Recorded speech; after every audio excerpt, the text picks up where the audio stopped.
झारखंड में ईडी की कार्रवाई लगातार जारी है। ऐसे में निलंबित आईएएस पूजा सिंघल के सीए सुमन कुमार की मुसीबतें फिर से एक बार बढ़ने वाली है। दरअसल सुमन कुमार अभी जेल में बंद है। ईडी ने विशेष कोर्ट से यह इजाज़त मांगी थी कि फिर से एक बार पूछताछ के लिए सुमन कुमार को रिमांड पर लिया जा सकता है। अब कोर्ट ने इजाज़त दे दी है। ईडी सीए सुमन कुमार से फिर से एक बार पूछताछ करेगी। दरअसल कई जिलों के डीएमओ से पूजा सिंघल के संबंधों को लेकर के जानकारी इकट्ठा करने के लिए ईडी फिर से एक बार सुमन कुमार से पूछताछ कर सकती है। शुरुआत अगर हम देखें तो मनरेगा घोटाला की जांच ईडी ने शुरू की थी और उसके बाद अब ये अवैध खनन के मामले में तब्दील हो चुका है। और जो जानकारी ईडी ने साझा किया है उसके हिसाब से तकरीबन 1000 करोड़ रुपए के खनिज संपदाओं की अवैध खनन सिर्फ संथाल क्षेत्र से हुआ है। तो इसके तह तक पहुंचने की कोशिश अब ईडी कर रहा है और इसी के तहत अब कई लोग इस जांच के दायरे में आ रहे हैं। आज भी ईडी कार्यालय में हलचल काफ़ी बढ़ चुकी है। ईडी कार्यालय में कई लोग आ रहे हैं और फिर कुछ देर बाद वो जा भी रहे हैं। पिछले दिनों आप ये जान रहे हैं कि 3 नवंबर को मुख्यमंत्री हेमंत सोरेन को ईडी ने समन किया था पूछताछ के लिए, जबकि उसके बाद मुख्यमंत्री की तरफ से समय मांगा गया था और फिर 17 नवंबर को ईडी के समक्ष पेश भी हुए थे और कई सवालों के जवाब भी दिए हैं।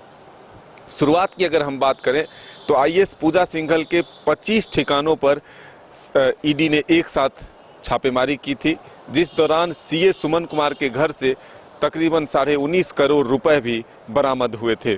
फिर उसके बाद ईडी ने सीए सुमन कुमार को गिरफ्तार भी किया, जेल भेजा, फिर पूजा सिंघल भी जेल गई और उस मामले में अभी भी कई पूछताछ जो है जारी है। कई व्यवसायी इस रडार पर आए हैं।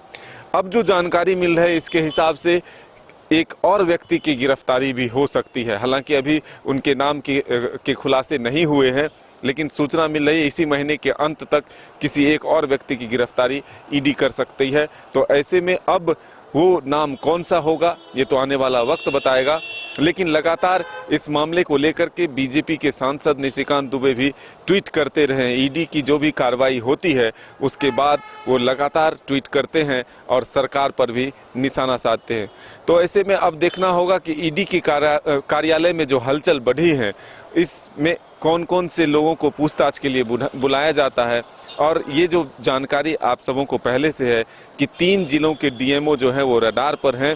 तो ऐसे में अब क्या जो पूछताछ होगी सीए सुमन कुमार से, तो क्या वो डीएमओ भी गिरफ्तार हो सकते हैं, अब इसका इंतज़ार है।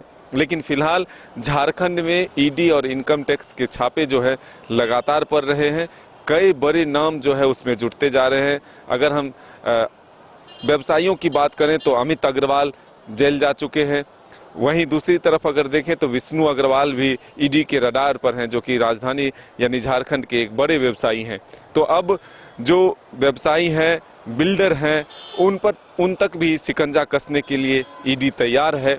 जो नाम अब और जुड़ेंगे उन पर भी ईडी कार्रवाई करेगी। तो ऐसे में देखना होगा जब फिर से एक बार सीए सुमन कुमार से पूछताछ होती है तो डीएमओ के साथ क्या संबंध थे पूजा सिंघल के, क्या लेन देन होते थे।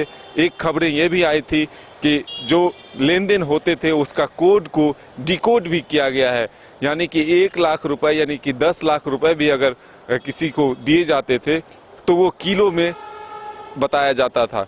तो ये तमाम खुलासे अब ईडी के तरफ से किए जा रहे हैं और इसी खुलासे के तहत अब जांच की कार्रवाई भी आगे बढ़ रही है। तो अब देखना होगा कि झारखंड में जो ईडी की कार्रवाई है वो कहां तक पहुंचती है और कौन लोग इसके गिरफ्त में आते हैं। अपने सहयोगी विकास के साथ मदन सिंह, न्यूज़ बायस्कोप, रांची।